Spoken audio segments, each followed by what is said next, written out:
সকাল সকাল ঘুম থেকে দেখো আজকে উঠে পড়েছি। তো উঠেই আমার কাজ হচ্ছে ব্রাশ করা, সোনামাকে ব্রাশ করানো। সোনামাও আমার সাথে সকাল সকাল উঠে পড়ে, ও দেরি করে না।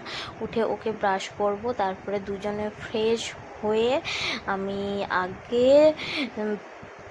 বাসি জামাটা চেঞ্জ করে আগে চা খাবো। সোনামায়ের খাবার রেডি করব, করে সোনামাকে খাইয়ে আমি বসে বসে আমার হাজব্যান্ড বসে বসে চা খাই। তো আমরা খুব একটু গল্প করি, এইটুকু টাইমে একসাথে বসে গল্প করতে পারি। সোনামাকে একটু তারই মধ্যে আদর করে নিলাম দেখো। আর সোনামা সকালবেলায় ঘুম থেকে উঠে লিপস্টিক পরেছে, ও একটু সাজতে ভালোবাসে।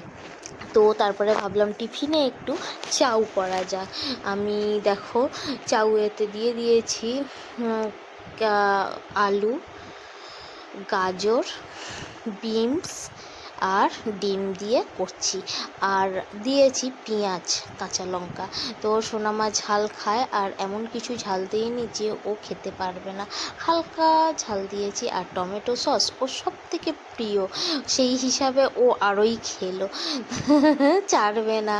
ও এসব হলে খুব ভালো খায়, মানে পছন্দ করে, তবে সব দিনও নয় আর অনেকটা নয়, একটুখানি খেয়ে উঠে পড়ে।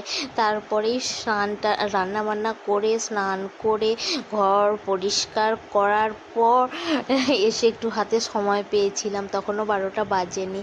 তো আমি আর সোনামা দুজনে মিলে একটু রিলস বানিয়ে নিলাম। তারই মধ্যে মানে আমি বানিয়েছি সেটা দেখে ও নকল করছে।